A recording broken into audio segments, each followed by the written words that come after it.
Hi, SP അരുള. ഒരു social media influencer police പീഡന കേസിൽ പൊക്കിയിട്ടുണ്ട്. ഫിലിപ്പ് മമ്പാട് ഒരു മുൻ പോലീസ് ഉദ്യോഗസ്ഥനാണ്.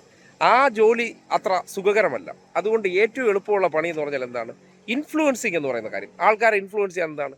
രാവിലെ മുതൽ ഉപദേശങ്ങൾ അങ്ങോട്ട് വാരി വിതറുക എന്നാണ്. സ്വന്തം ജീവിതത്തിൽ ഇല്ലെങ്കിലും ബാക്കിയുള്ളവർ ഇതിങ്ങനെയൊക്കെയാണ് ചെയ്യേണ്ടത്, കാശില്ലെങ്കിൽ പോലും നിങ്ങൾക്കിവിടെ വലിയ ജീവിതങ്ങളൊക്കെ നയിക്കാമെന്ന രീതിയിൽ ആൾക്കാരെ ഉദ്ധരിക്കലാണ് ഈ ജന്തുക്കളുടെ ജോലി.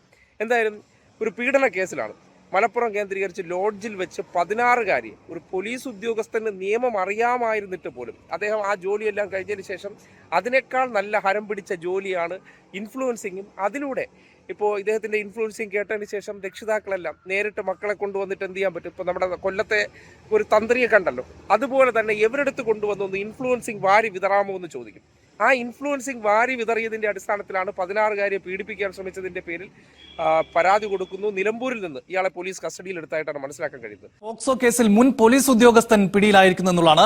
ലഹരിക്കെതിരെ വിദ്യാർത്ഥികൾക്ക് ബോധവൽക്കരണം നൽകുന്ന മോട്ടിവേഷണൽ സ്പീക്കർ കൂടിയായ ഫിലിപ്പ് മമ്പാടാണ് പിടിയിലായത്. എനിക്ക് ഈ നാട്ടിലുള്ള കുറച്ച് ആൾക്കാരോട് പറയാനുള്ളത്, നിങ്ങൾ ഇൻഫ്ലുവൻസിംഗ് ഒന്നും കേൾക്കണ്ട എന്നൊന്നുമല്ല, പക്ഷെ ആ ഇൻഫ്ലുവൻസർ ആയിട്ട് വരുന്ന വ്യക്തി അവർ ഈ നാക്ക് വെച്ചടിക്കുന്ന ഡയലോഗ് ജീവിതത്തിൽ ഒരിക്കലും റിയാലിറ്റിയിൽ കൊണ്ടുവരാൻ വലിയ പാടാണ്. കാര്യം ജീവിതത്തിൽ റിയാലിറ്റി കൊണ്ടുവരുന്നത് മീൻസ് നമുക്കൊരു കാര്യം കേട്ടിട്ട് മോട്ടിവേഷൻ അല്ലെങ്കിൽ നമ്മുടെ ഉള്ളിൽ ഒരു വല്ലാത്ത പ്രചോദനമൊക്കെ തരാൻ പറ്റും. അതിന് മറ്റേ ഒരാൾക്ക് നമ്മൾ ഉപദേശിച്ച് ഹൈറ്റ്സിൽ കയറ്റാം. പക്ഷേ ഒരിക്കലും ജീവിതത്തിൽ ഇത് ആപ്ലിക്കബിൾ ആകില്ല. ആപ്ലിക്കബിൾ ആകണമെന്നുണ്ടെങ്കിൽ നമ്മൾ എന്തെങ്കിലും കാര്യത്തിലൊക്കെ പ്രവർത്തിച്ചതിന് ശേഷം ചിലപ്പോൾ നമ്മൾ പരാജയപ്പെടാം, ചിലപ്പോൾ ആ കാര്യത്തിൽ വിജയിക്കാം.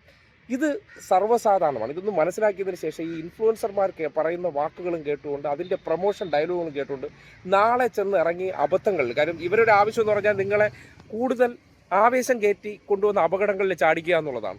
അതുകൊണ്ടാണ് ചിലവന്മാരുടെയൊക്കെ ഉപദേശങ്ങൾ കേട്ട് കഴിഞ്ഞാൽ കുടുംബത്തിനകത്ത് എന്ത് ചെയ്യണം, ഭാര്യയും ഭർത്താവുമായിട്ടൊക്കെ ഉള്ള റിലേഷൻഷിപ്പുകളിലൊക്കെ ഈ ഒരു വീട്ടിനകത്ത് താമസിക്കുമ്പോൾ 2 വ്യക്തികളാണെങ്കിൽ 2 അഭിപ്രായം ഉണ്ടാവും, അഭിപ്രായ വ്യത്യാസങ്ങൾ ഉണ്ടാവും. അതുണ്ടായില്ലെങ്കിൽ അവർ തമ്മിൽ കമ്മ്യൂണിക്കേഷൻ ഇല്ല എന്നാണ് അർത്ഥം.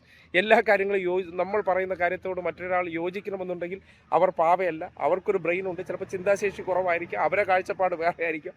ഇങ്ങനെയുള്ള കാര്യങ്ങളെക്കുറിച്ചൊക്കെ അഭിപ്രായം പറയുമ്പോൾ എൻ്റെ പ്രശ്നം ഇതുമാതിരിയാണ് എന്ന രീതിയിലൊക്കെ, അല്ലെങ്കിൽ എന്നോടൊപ്പം താമസിക്കുന്ന ഒരാൾക്ക് ഇതാണ് പ്രശ്നം എന്നുള്ള നിലയ്ക്ക് ഇവരിലേക്ക് ആകർഷ്ടരാകുകയും ഇവരെ ഫോളോ ചെയ്യുകയും അവസാനം ഇവരുമായിട്ട് സോഷ്യൽ മീഡിയയിലൂടെ സൗഹൃദമായി അതിനുശേഷം മക്കളെയൊക്കെ കൊണ്ടുപോയി ഇൻഫ്ലുവൻസിങ് ഒന്ന് വാരി വിതറാമോ എന്ന് ചോദിക്കുന്നിടത്താണ് ഇത്തരം ചൂഷണങ്ങൾ അരങ്ങേറുന്നത്. അതുകൊണ്ട് മനസ്സിലാക്കേണ്ട ഒരു കാര്യം, ഇതൊക്കെ കാര്യങ്ങളൊക്കെ കേട്ടോളൂ. ഏതെങ്കിലും പ്രതിസന്ധി ഘട്ടത്തിലൊക്കെ നിങ്ങൾക്കൊരു മോട്ടിവേഷൻ ആവശ്യമാണെങ്കിൽ, പക്ഷേ ഈ മോട്ടിവേറ്ററുടെയൊക്കെ ജീവിതങ്ങളിലേക്ക് കടന്നു ചെല്ലുമ്പോൾ അവർക്കൊരിക്കലും ഇതൊന്നും ചെയ്യിക്കാനുള്ള യാതൊരു യോഗ്യതയില്ലാന്ന് തോന്നുന്നു. ഈ ഫിലിപ്പ് മമ്പാടിനെ പോലൊരു വ്യക്തി ഞാൻ 1-2 വീഡിയോ ഒക്കെ കണ്ടിട്ടുള്ളൂ, പക്ഷേ അപ്പോഴും തോന്നിയിട്ടുണ്ട് ഇയാളൊക്കെ ഒരു ജോലി വലിച്ചെറിഞ്ഞിട്ട് ഇത് ചെയ്യണമെന്നുണ്ടെങ്കിൽ എന്താണ് ഇപ്പോൾ ജോലിയോടൊപ്പം ഈ കാര്യം കൂടിയൊക്കെ ചെയ്യാവുന്നതേ ഉള്ളൂ.